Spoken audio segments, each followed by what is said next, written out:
समास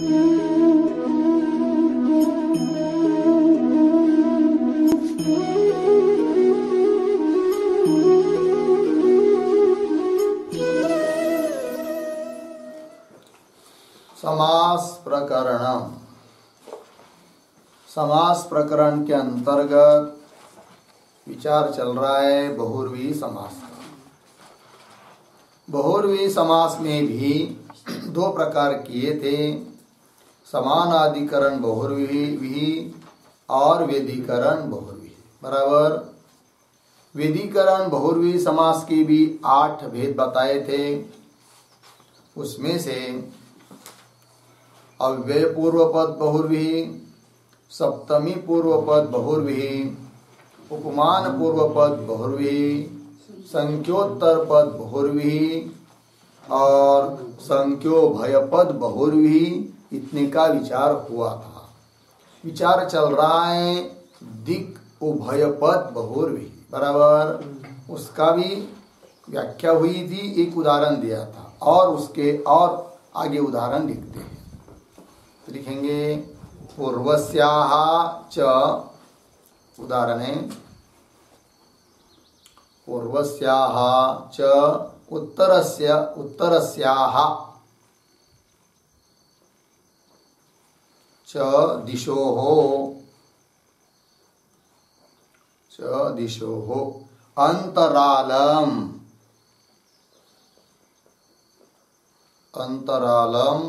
पूर्वोत्तरादिक्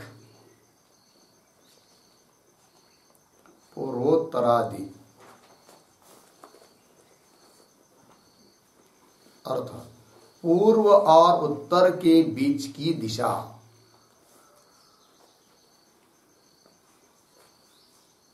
पूर्व और उत्तर के बीच की दिशा अर्थात ईशान्य दिशा। ईशान्य दिशा। ठीक है। देखिए भाई, पूर्व दिशा और उत्तर दिशा, इन दोनों के बीच वाली जो दिशा है उसको कह दिया पूर्वोत्तरा। समझ बन गए। अर्थात पूर्वोत्तरा शब्द का अर्थ क्या हो जाएगा फिर? ईशान्य दिशा। किधर वाली? पूर्व इधर है, उत्तर इधर और ऐसी बीच वाली दिशा, उसको क्या कहेंगे? ईशान्य दिशा। और कल कहा था दक्षिण और पूर्व। पूर्व इधर हुआ, दक्षिण इधर हुआ, बीच वाली दिशा कौन सी? आग्नेय दिशा। तो आग्नेय दिशा ईशान्य दिशा, ईशान्य दिशा आग्नेय दिशा। ठीक है ना? पूर्व, दक्षिण, पश्चिम, उत्तर। बराबर। उत्तर, पश्चिम, दक्षिण, पूर्व। ठीक है ना? अतः पूर्व, दक्षिण, पूर्व, आग्नेय, दक्षिण, पश्चिम, उत्तर, ईशान्य। इतना हो गया। आगे देखिए, उत्तरस्याः च पश्चिमायाः च,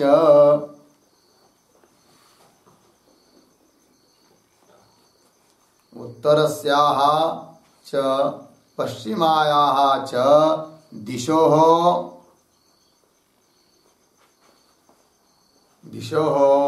अंतरालम।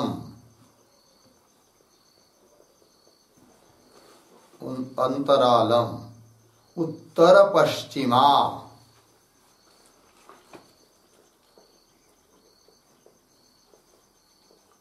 उत्तर पश्चिमा अर्थ उत्तर और पश्चिम के बीच की दिशा।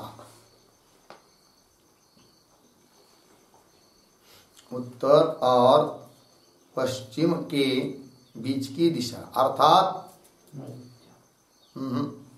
वायव्य दिशा। उत्तर और पश्चिम के बीच की दिशा अर्थात वायव्य दिशा।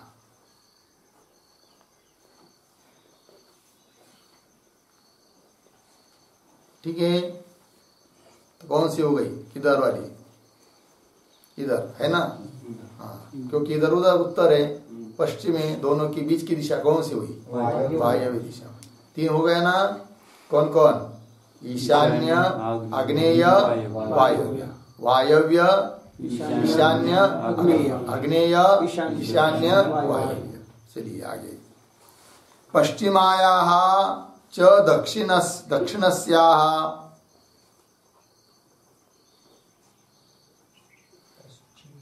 पश्चिमायाः दक्षिणस्याः च दिशोः अन्तरालम्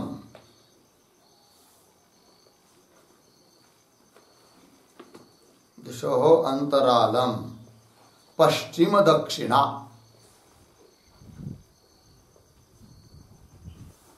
पश्चिम दक्षिणा। ठीक, अर्थ पश्चिम और दक्षिण के बीच की दिशा।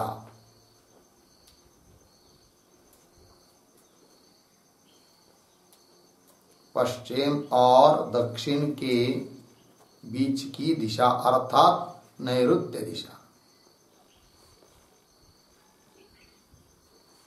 नैऋत्य दिशा हो गया जी। चलिए इधर वाली आप पीछे, इधर दक्षिण हुई, इधर नहीं, इधर दक्षिण हुई, इधर पश्चिम हुई, पीछे पश्चिम है, इधर दक्षिण अग्नि पश्चिम, इन दोनों के बीच की दिशा अर्थात कौन सी हो गई? नैऋत्य दिशा। ये चार उपदिशा हो गया, ठीक नहीं?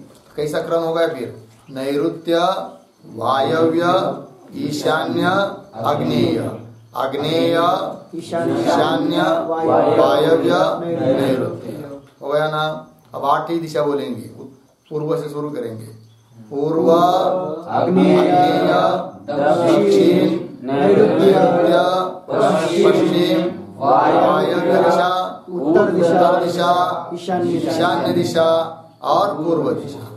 अब उधर ऐसा पूर्व दिशा, ईशान्य दिशा, उत्तर दिशा, वायव्य दिशा, पश्चिम दिशा, नैऋत्य दिशा, दक्षिण दिशा, आग्नेय दिशा, पूर्व दिशा। हो गया ना। चार क्या हो गए? उपदिशा हो गई, और एक ऊर्ध्व और एक अध, तो कितने हो गए? 10 हो गया ना। चलिए ये हो गया दिक् उभय पद बहुर्वी समास का विचार, ठीक है ना जी। अब आगे चलिए, व्यतिहार बहुर्वी, 7वां नंबर, व्यतिहार बहुर्वी समास। अर्थ लिखिए, सप्तम्यंत शब्दों का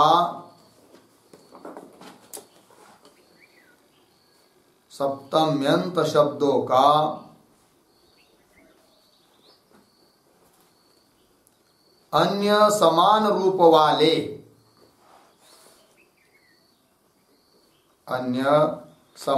वाले सप्तम्यंत शब्दों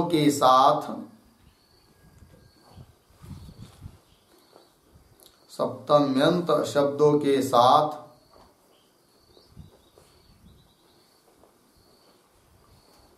पकड़कर यह युद्ध हुआ।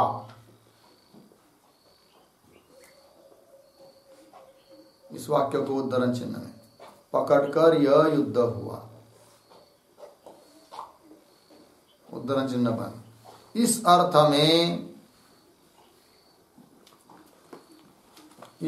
में बहुर्वी समास होता है।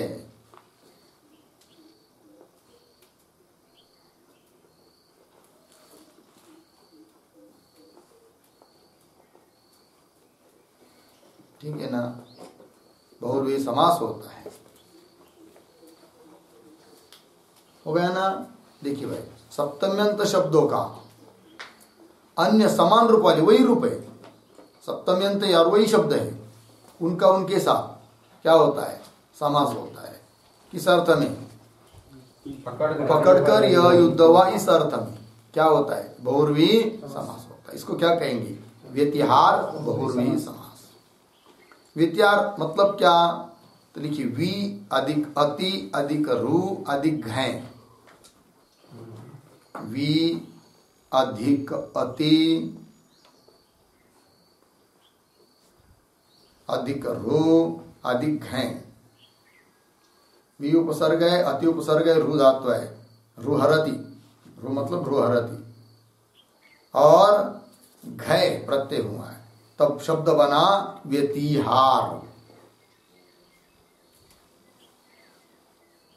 बराबर पारस्परिकता।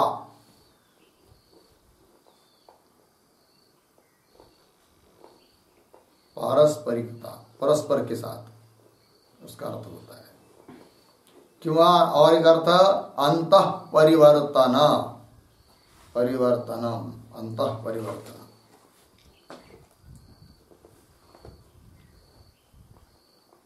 मतलब अदल बदल, पारस्परिकता अदल बदल, ऐसा उसका अर्थ है व्यतिहार शब्द का। उदाहरण लिखते हैं, लिखेंगे केशेषु केशेषु च,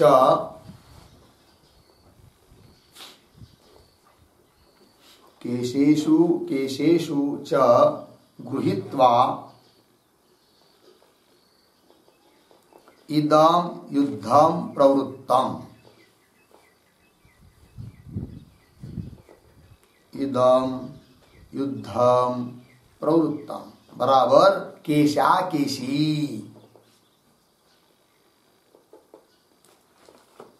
केशा केशी। अर्थ लिखिए, ऐसी लड़ाई, ऐसी लड़ाई जो एक दूसरे के बाल पकड़कर, एक दूसरे के बाल पकड़कर लड़ी गई हो,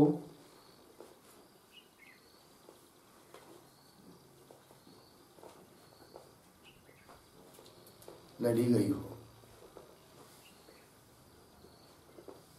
हो गया जी, केशा केशी हो गया ना। अरे देखो भाई जाकर उधर क्या हो रहा है, केशा केशी चल रही है। पोषण का तो नहीं, हाँ पोषण का तो नहीं, बाल से नहीं नहीं, पोषण बाल पकड़ के नहीं, कौन पकड़ दे? अच्छा चलिए आगे और उदाहरण, बाहु बाहु गृहीत्वा,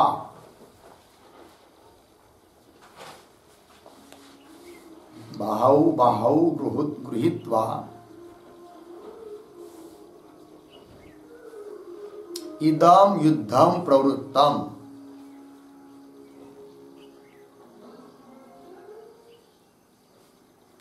बाहु बाहु गृहीत्वा इदं युद्धं प्रवृत्तम् बराबर बाहु बहावी, बाहु बहावी,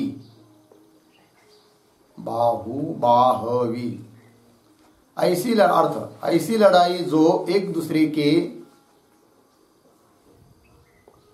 ऐसी लड़ाई जो एक दूसरे के बाहु पकड़कर,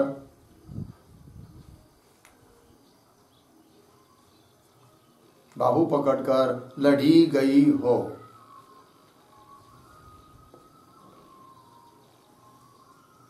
लड़ी गई हो।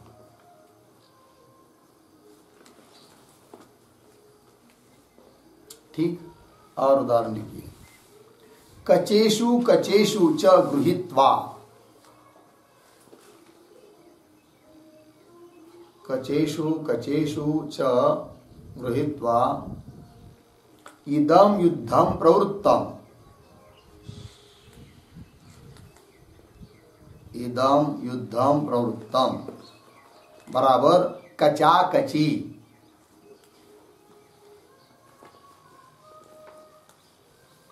कचा कची।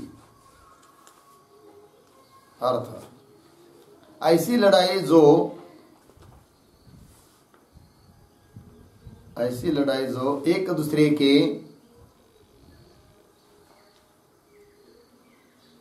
बाल पकड़कर लड़ी गई हो, बाल पकड़कर लड़ी गई हो, कचा कची हो गया जी। अब व्यतिहार समास में ही नंबर 2 का पॉइंट लिखिए, परिभाषा नियम लिखवा ना, पहला। दूसरा, तृतीयांत शब्दों का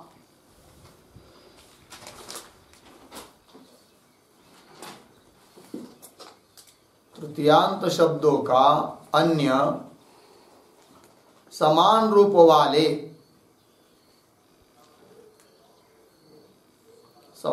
वाले तृतीयांत शब्दों के साथ समान रूप वाले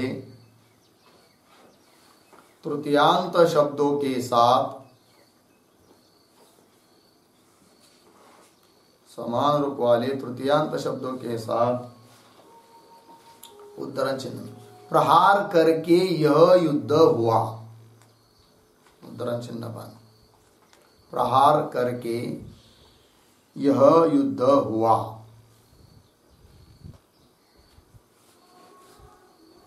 इस अर्थ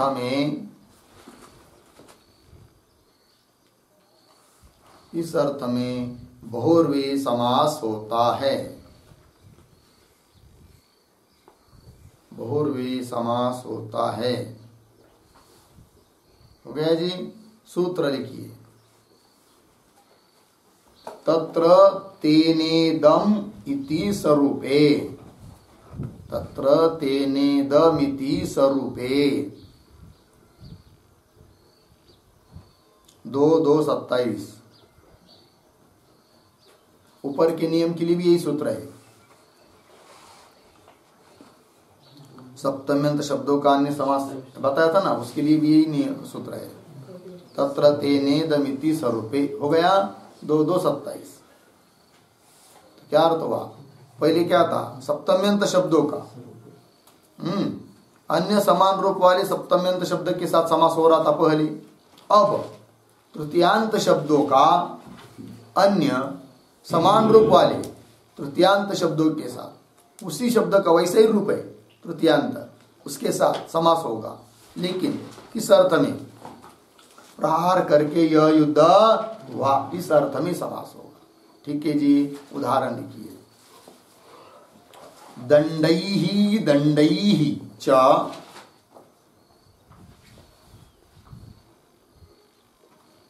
दंडैहि दंडैहि च प्रहृत्य प्रहृत्य इदं युद्धं प्रवृत्तम्।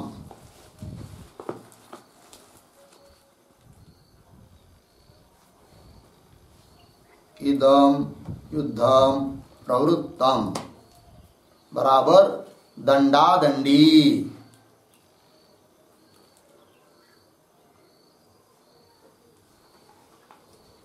दंडादंडी हो गया।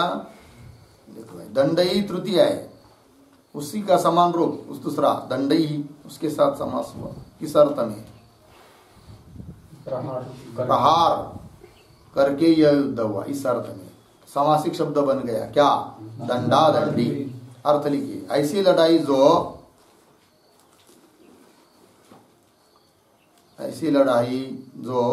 एक दूसरे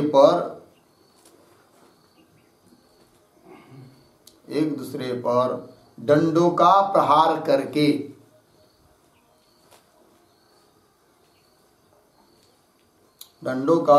करके लड़ी गई हो।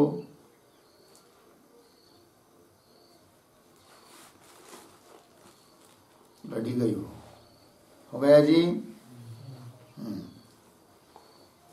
और उदाहरण लिखिए। मुसलैहि मुसलैहि च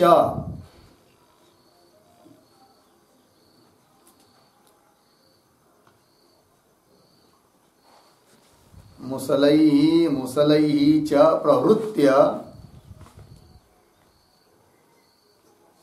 प्रहृत्य इदं युद्धं प्रवृत्तम्।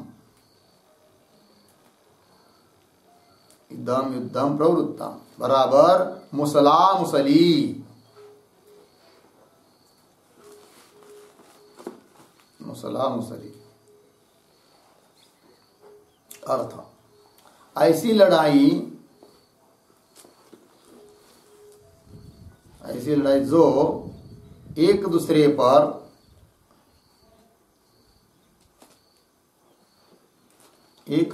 पर मुसलों का प्रहार करके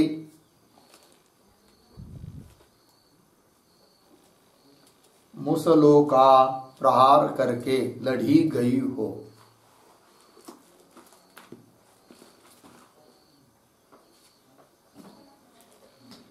ऐसी लड़ाई जो एक दूसरे पर मुसलों का प्रहार करके लड़ी गई हो। ठीक है ना। मुसल पता है? मिर्ची कूटने का। हाँ, वो होता है ना उसका उखड़, उखड़ी, उखली, और ऊपर से ऐसा लकड़ी का बना हुआ रहता है ऐसा। यादव लोग लड़े। हाँ, महाभारत में यादव लोग लड़े थे। हाँ वही मुसल घर घर में रहता था पहले, अब नहीं रहा। अब मिक्सर आ गए ना तो उसका काम खत्म हो गया। घर में कोने में पत्थर का बना हुआ उखली रहती थी, है कि नहीं? उखली ना, फिर उसके ऊपर लकड़ी का बना हुआ बहुत लंबा मुसल, फिर उससे कुटते थे। ठीक है ना जी। जाते नहीं रह गए अभी, जाते पहले जाता जाता हिंदी में क्या बोलते जाते को? पीसने का, पत्थर का चक्की। ठीक है ना जी। बहुत रहता था घर घर में। चलिए सब समाप्त तो होती जा रही चीजें। आगे चलिए, लिखिए उदाहरण आगे वाला। मुष्टि भी च, मुष्टि भी च प्रहृत्य इदं युद्धं प्रवृत्तम्। इदं युद्धं प्रवृत्तम् बराबर मुष्टि मुष्टि मुष्टि मुष्टि मुष्टि पहली दीर्घ, मुष्टि मुष्टि। अर्थ ऐसी लड़ाई, ऐसी लड़ाई जो परस्पर मुट्टियों के प्रहार से,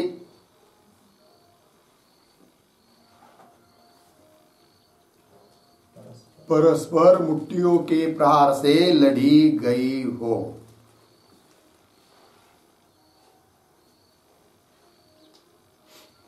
लड़ी गई हो।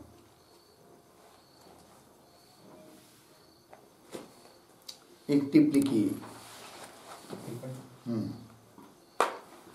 व्यतिहार बहुर्वी समास के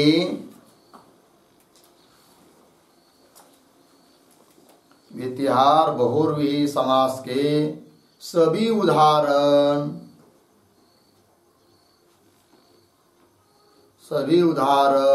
अव्यय होते हैं।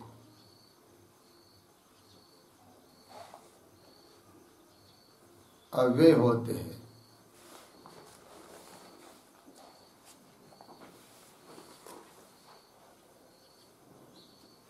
हो गया जी। अव्यय होते हैं, उसके रूप नहीं चलते, अव्यय बन जाते हो। ठीक है। अब आगे वाला अंतिम का बहुर्वी समास में व्यतिहार बहुर्वी के जो 8 भेद किए थे उसमें अंतिम वाला है सह पूर्वपद बहुर्वी। उसकी व्याख्या लिखेंगे, सह पूर्वपद बहुर्वी। ठीक है। अर्थ लिखिए, परिभाषा। तुल्य योग अर्थ वाले,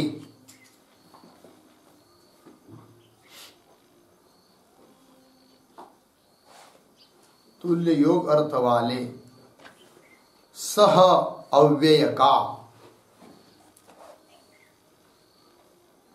सह अव्यय का तृतीयांत शब्द के साथ,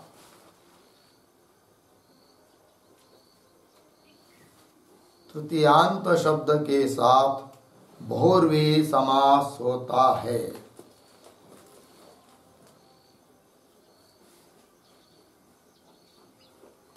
बहुर्वी समास होता है। ठीक है जी। देखो भाई, तुल्य योग अर्थ वाले वाला शब्द है स अव्यय, उसका तृतीयांत शब्द के साथ क्या होता है? उदाहरण सूत्र, तेन सहेति तुल्य योगे,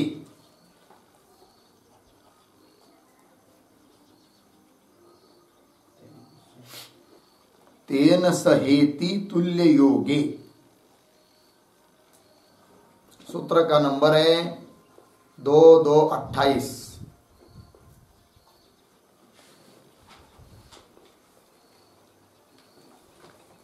2228 हो गया। और एक सूत्र लिखिए, वोपसर्जनस्य वकार वोपसर्जनस्य सूत्र का नंबर है 6382 6382 सूत्र से सह के स्थान पर सह के स्थान पर विकल्प से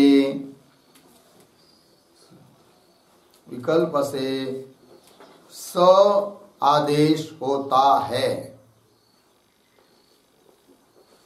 स आदेश होता है। हो गया। देखिए उदाहरण, सह पुत्रेण, सह पुत्रेण बराबर सपुत्रः क्यों सहपुत्रः। पहले स में विसर्ग है या दो विसर्ग दोनों में रहेगा। पहले में पहले नहीं, सकार सपुत्रः सपुत्र सपुत्रः सामासिक शब्द बन गया सपुत्र। क्या हुआ? विग्रह हुआ वो। सह पुत्रेण ये विग्रह है, सामासिक शब्द बन गया सपुत्र। एक और विकल्प से, क्योंकि स की जगह स आदेश होता है कि नहीं इस सूत्र से, तो जब स नहीं होगा तो सह ही रहेगा अव्यय, तो क्या बनेगा सह पुत्र। ठीक है जी, दो बन गए शब्द, सपुत्र सह पुत्र। अर्थ क्या होगा? पुत्र सहित, पुत्र के साथ, पुत्र सहित। और उदाहरण लिखिए, सह सीतया, सह सीतया बराबर ससीतः क्यों सह सीतः, ससीतः सह सीतः। अर्थ है सीता सहित, सीता के साथ, सीता सहित।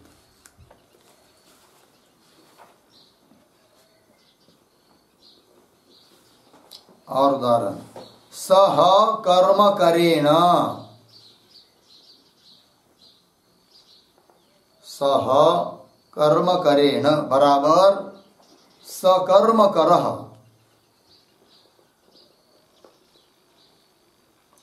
सकर्म करः क्यों सह कर्म करः।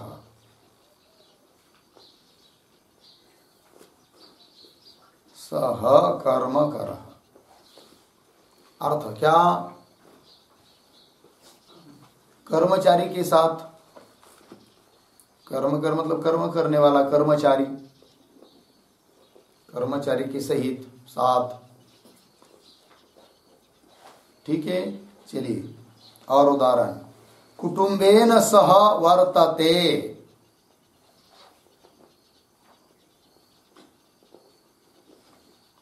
कुटुंबेन सह वर्तते इति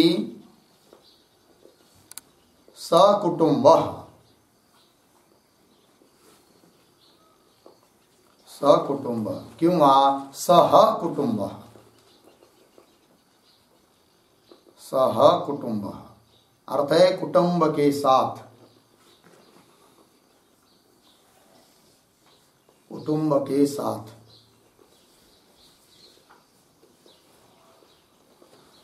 ठीक है जी, क्या हुआ? कुटुंब के साथ, सह के साथ समास हुआ। आगे और उदाहरण, कर्मणा सह वर्तते, कर्मणा सह वर्तते इति सकर्मकः,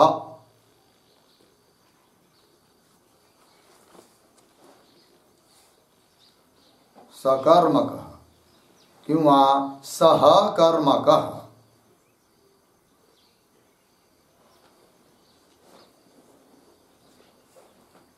सह कर्मकः अर्थ कर्म के साथ।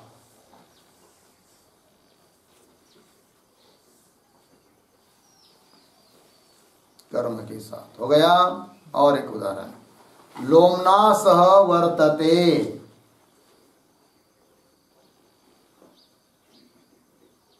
लोमना सह वर्तते इति सलोमकः, सलोमकः। अब लिख सह लोमकः, दो प्रकार, सलोमकः सहलोमकः। अर्थ है बालों के साथ, लोम कहते बाल को, केश को, बालों के साथ। ये हो गया भाई सह पूर्वपद बहुर्वी।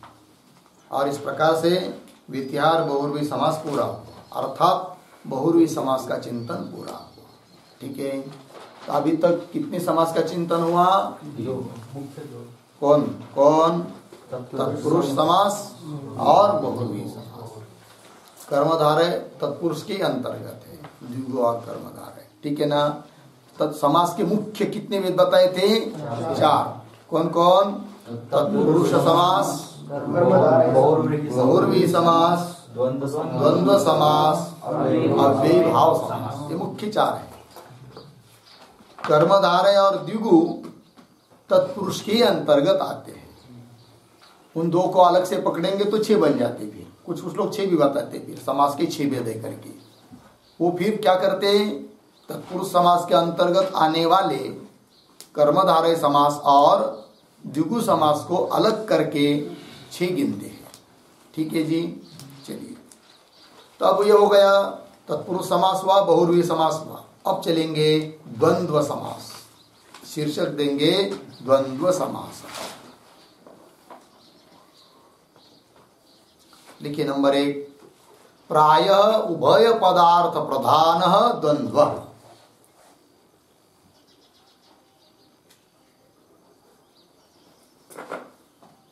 प्रायः उभय पदार्थ प्रधानः द्वंद्वः। अर्थ लिखिए, जहां 2 या 2 से अधिक पद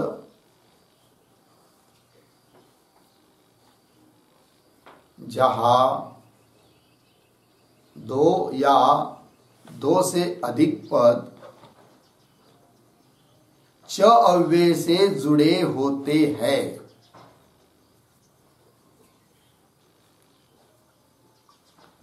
च अव्यय से जुड़े होते हैं,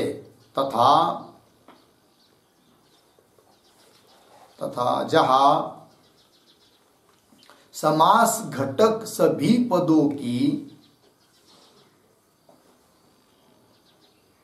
समास घटक सभी पदों की प्रधानता रहती है,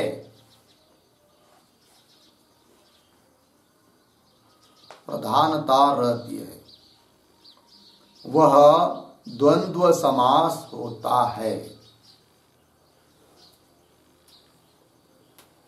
वह द्वंद्व समास होता है। ठीक, अर्थ देखिए भाई, जहां 2 या 2 से अधिक पद च अव्यय से जुड़े होते हैं वहां पर, है कि नहीं, और जहां समास घटक सभी पदों की क्या रहती है? प्रधानता रहती है, उसको क्या कहते हैं? द्वंद्व समास। तत्पुरुष समास की क्या पहचान है? प्रायः उत्तर पदार्थ प्रधान तत्पुरुष। और बहुर्वी समास की क्या पहचान है? प्रायः अन्य पदार्थ प्रधान बहुर्वी। और द्वंद्व समास वही पदार्थ प्रधान द्वंद्व। गया ना। सूत्र लिखिए, सूत्रम 4 थे द्वंद्व।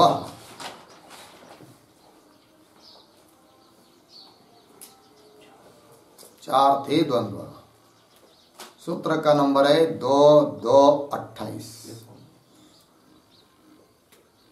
2228 29 है क्या? अष्टाध्यायी अलग प्रकाशन की होगी तो 29 लिखिए, कोई बात नहीं। 2229 लिखेंगे नीचे। द्वंद्व समास के 3 भेद है।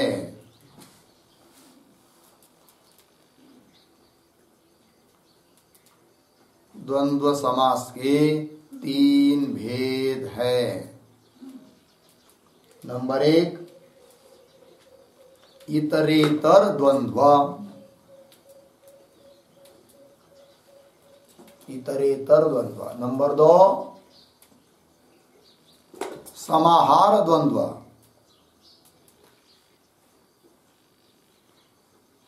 समाहार द्वंद्व। और नंबर 3 है एक शेष द्वंद्व।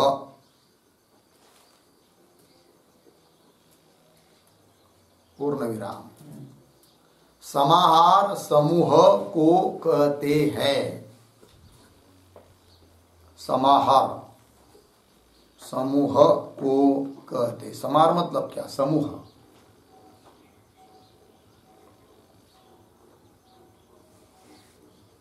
हो गया जी। तो लिखिए, अब तीनों में से पहला कौन है? इतरेतर द्वंद्व, उसके बारे में लिखते हैं अब। इतरेतर द्वंद्व समास। चलिए, जब समास में आए हुए, जब समास में आए हुए 2 या 2 से अधिक पद,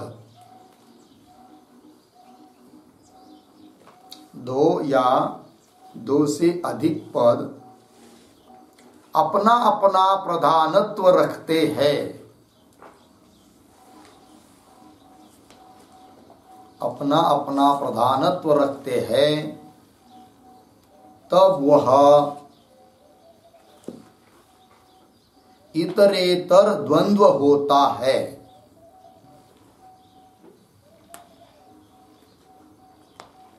तब वह इतरेतर द्वंद्व होता है। पूर्ण विराम। यदि 2 पदों का, यदि 2 पदों का इतरेतर द्वंद्व समास है, इतरेतर द्वंद्व समास है, तो द्विवचन, द्विवचन। और यदि 2 से अधिक पदों का, और यदि 2 से अधिक पदों का समास है, तो अंत में बहुवचन का प्रयोग होता है।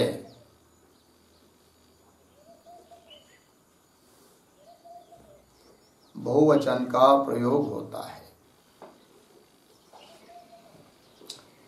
कौन सी समास की चर्चा चल रही है? इतरेतर द्वंद्व की। जरूरत नहीं कि ये नियम समाहार द्वंद्व में भी रहेगा, उसका अलग अलग है। ठीक है ना जी? एक शेष का अलग है। तो क्या बताया यहां पर? जब समास में आए हुए 2 या 2 से अधिक पद अपना अपना प्रधानत्व रखते, दोनों भी प्रधान है या 3 भी प्रधान है, जितने भी पद है उसमें सभी प्रधान है, तब वह इतरेतर द्वंद्व होता है। ऐसे समय पर क्या कहेंगे उसको? इतरेतर द्वंद्व है कि नहीं? सभी पदों की प्रधानता, पदार्थों की प्रधानता। और उसमें 2 पदों का यदि इतरेतर द्वंद्व समास है, तो सामासिक शब्द में कौन सा वचन रहेगा? द्विवचन। और 2 से अधिक पदों का यदि इतरेतर द्वंद्व समास हुआ है, तब अंत में बहुवचन होगा। ठीक है? उदाहरण, रामः च कृष्णः च,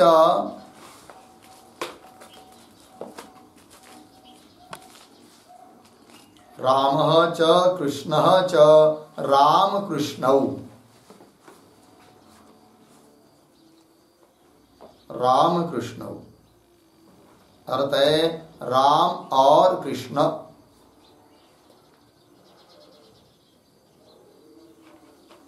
राम और कृष्ण।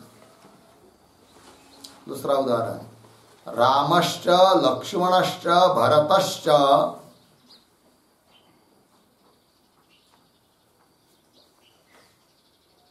रामश्च लक्ष्मणश्च भरतश्च राम लक्ष्मण भरताः।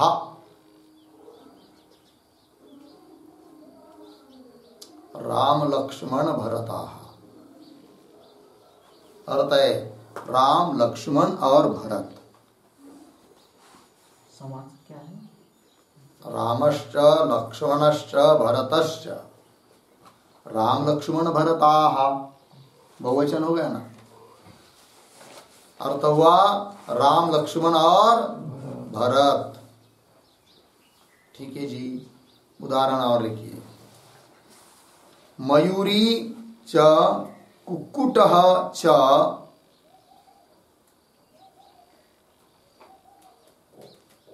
मयूरी च कुक्कुटः च मयूरी कुक्कुटौ।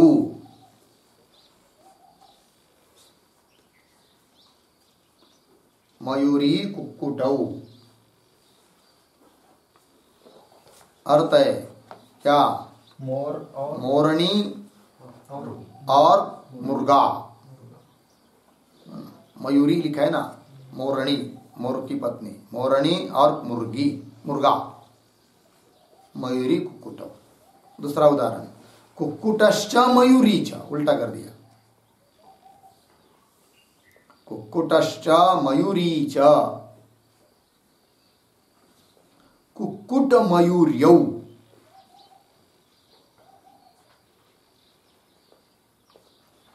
कुक्कुट मयूर्यौ अर्थ मुर्गा और मोरनी।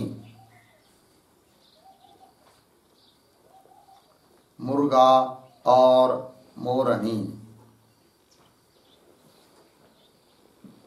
हो गया। और उदाहरण लिखिए। हरिश्च हरश्च हरिश्च हरश्च हरिहरौ।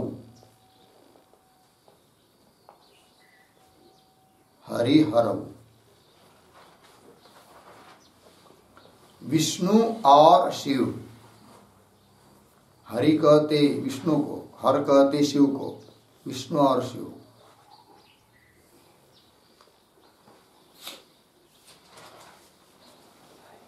और उदाहरण लिखिए। हरिश्च गुरुश्च हरश्च। हरिश्च गुरुश्च हरश्च बराबर हरिहर गुरवः। हरिहर गुरवः क्यों वहां परे अब लिख हरि गुरु हराह, ये भी बनेगा। हरि गुरु हराह सामासिक शब्द दो बन गए, दो प्रकार के। हरिहर गुरवः क्यों हरि गुरु हराह, हरि गुरु हराह हो गया ना। लिखिए उदाहरण।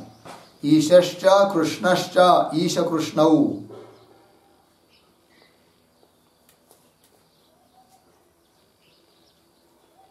ईशश्च कृष्णश्च ईश कृष्णौ अर्थ क्या?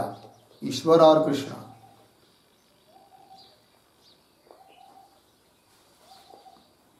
और लिखिए उदाहरण। अश्वश्च रथश्च इंद्रश्च।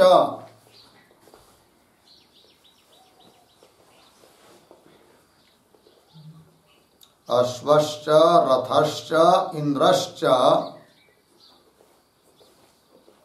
अश्वरथेन्द्राः।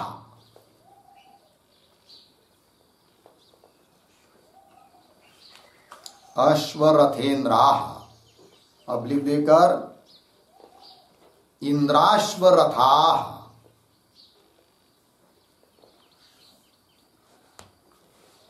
इंद्राश्वरथाः ठीक है जी। दो प्रकार के सामासिक शब्द बने। अश्वरथेन्द्राः एक क्यों वहां इंद्राश्वरथाः ठीक। और उदाहरण लिखिए। इंद्रश्च अग्निश्च।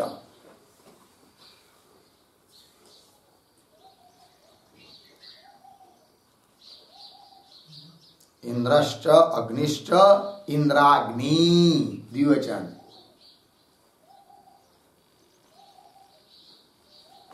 इंद्राग्नि ठीक है ना। हरि हरि हर अग्नि अग्नि अग्नि अग्नि द्विवचन इंद्राग्नि। और उदाहरण।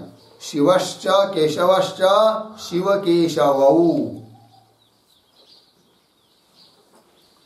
शिवश्च केशवश्च शिवकेशवौ।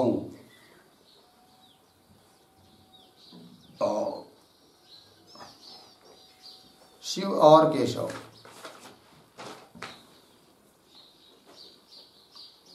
और धवश्च खदिरश्च धव खदिरौ।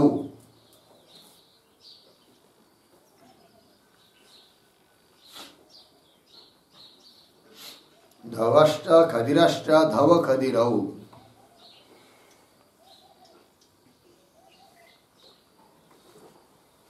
धव क्या है? लकड़ी विशेष। खदिर भी लकड़ी, खैराचं झाड। धव खदिरौ। और उदाहरण ग्रीष्मः च वसन्तश्च।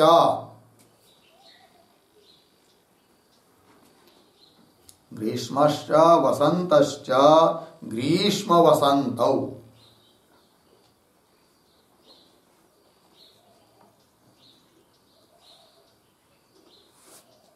ग्रीष्म वसन्तौ।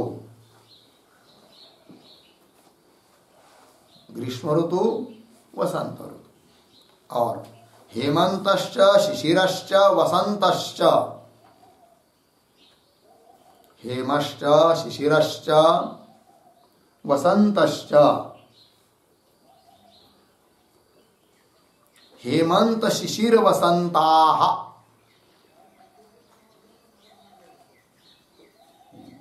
हेमंत शिशिर वसंताः ऋतु है। हेमंत ऋतु, शिशिर ऋतु, वसंत ऋतु हो गया। और आगे कृतिका च रोहिणी च।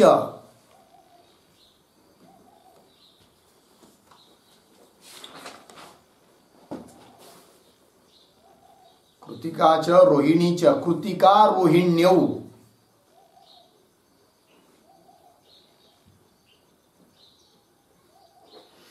कृतिका रोहिण्यौ हो गया।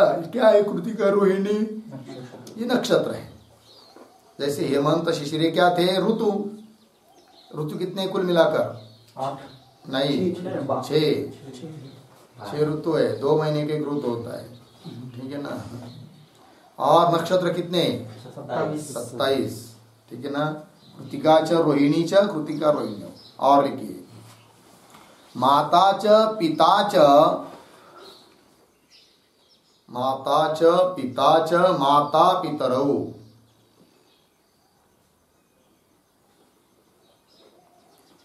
माता पितर, माता और पिता हो गया। अंतिम का उदाहरण युधिष्ठिरः च अर्जुनः च। युधिष्ठिरः च अर्जुनः च युधिष्ठिरार्जुनौ। युधिष्ठिरार्जुनौ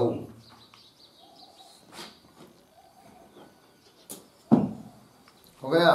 चलिए अब थोड़ा टिप्पणी लिखते दो। तो नंबर 1, इस समास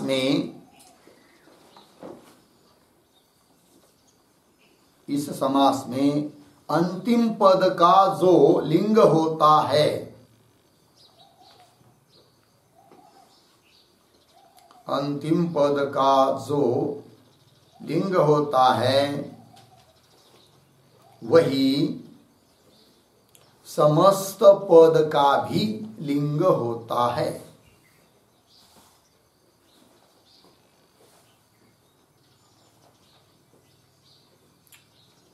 वही समस्त पद का भी लिंग होता है, ठीक है ना। देखिए भाई, ये जो समास इतरेतर द्वंद्व समास, इसमें 2 पद या 3 पद जितने भी होंगे उसमें से अंतिम पद का जो लिंग रहेगा, पुल्लिंग स्त्रीलिंग या नपुंसक लिंग, वही समस्त पद का भी क्या होता है? लिंग होता है। उदाहरण मयूरी कुटऊ।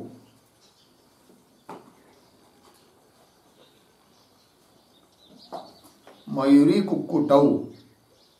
दूसरा उदाहरण कुक्कुट मयूर्यौ।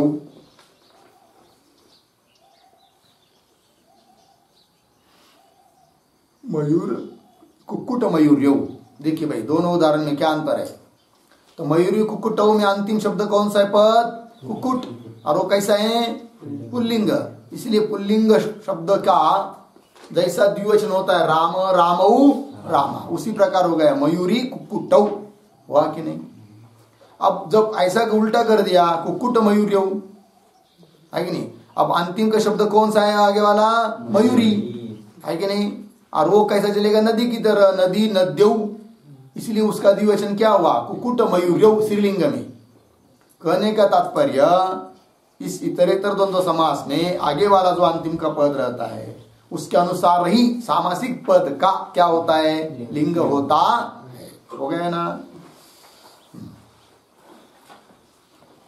नीचे लिखिए, कहीं कहीं पर क्यों कभी कभी इसका अपवाद भी है, अपवाद भी होता है।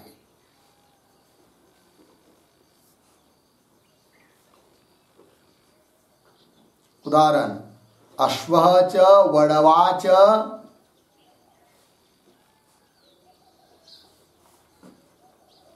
अश्वः च वडवा च अश्ववडवौ।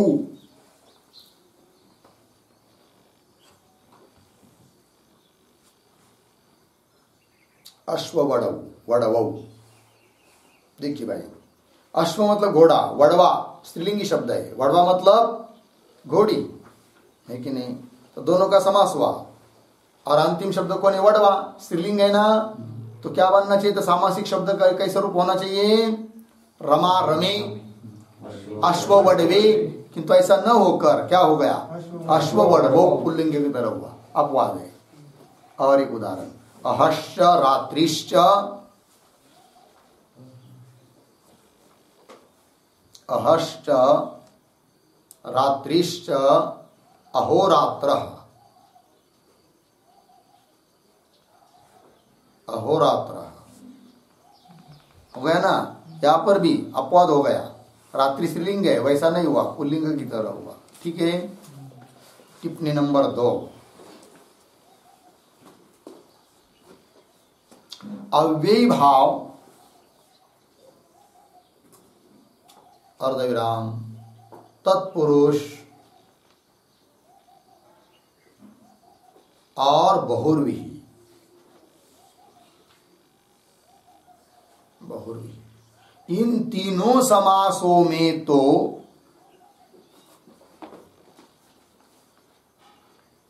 इन तीनों समासों में तो समास विधायक नियम में, समास विधायक नियम में, समास विधायक नियम में जिस शब्द का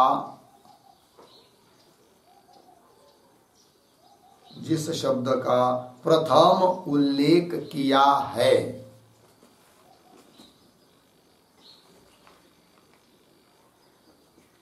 प्रथम उल्लेख किया है, अर्थात प्रथमा विभक्त्यंत पद से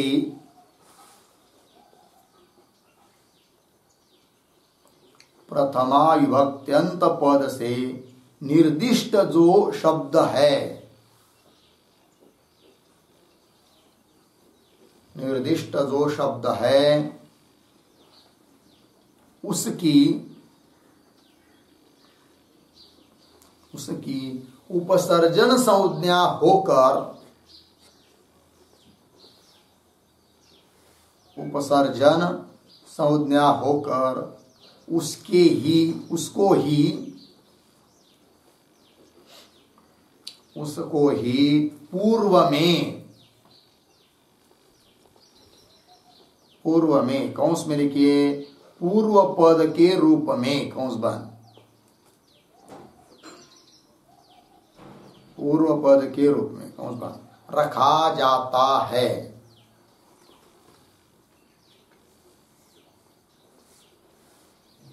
रखा जाता है। सूत्र, प्रथमा निर्दिष्टम समास उपसर्जनम,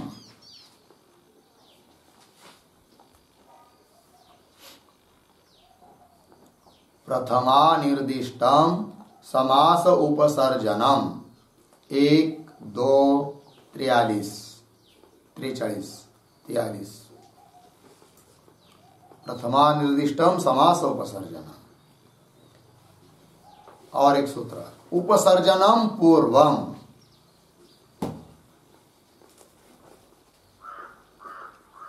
उपसर्जनम पूर्वम।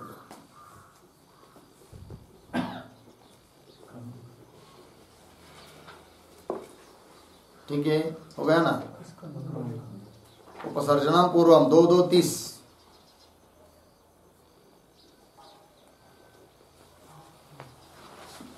आगे लिखिए, परंतु द्वंद्व समास में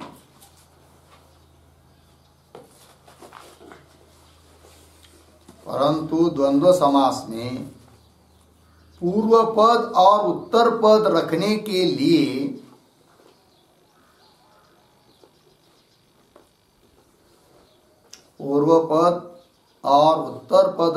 के लिए बहुत सारे नियम है।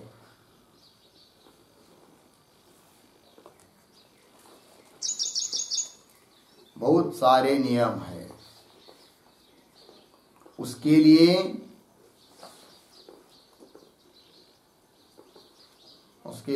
व्याकरण शास्त्र के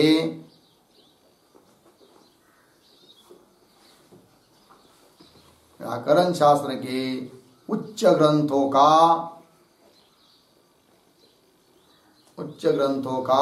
अवलोकन करना चाहिए।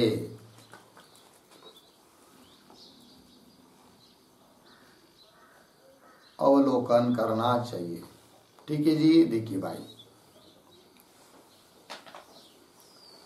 तो 4 समासों में से 3 का तो यह बता दिया, अव्ययीभाव, तत्पुरुष और बहुव्रीहि। इन तीनों समासों में तो समास विधायक नियम अर्थात समास विधायक सूत्र, उसमें जिस शब्द का प्रथम उल्लेख किया हो, मतलब अर्थात प्रथमा विभक्त्यंत पद से निर्दिष्ट समास विधायक सूत्र में कोई सप्तम्यंत पद रहेगा, कोई प्रथमांत रहेगा, आदि आदि करके षष्ट्यंत रहेगा। तो प्रथमा विभक्त्यंत जो पद है कि नहीं, उस पद से निर्दिष्ट जो शब्द है उसी की क्या होती है, उपसर्जन संज्ञा होती है। और उसको ही पूर्व में रखा जाता है। समास में 2 पद होते कि नहीं, प्रश्न आएगा इसको पहले रखे, इसको पहले रखे, पूर्व में पर में। तो पूर्व में किसको रखे, पर में किसको रखे।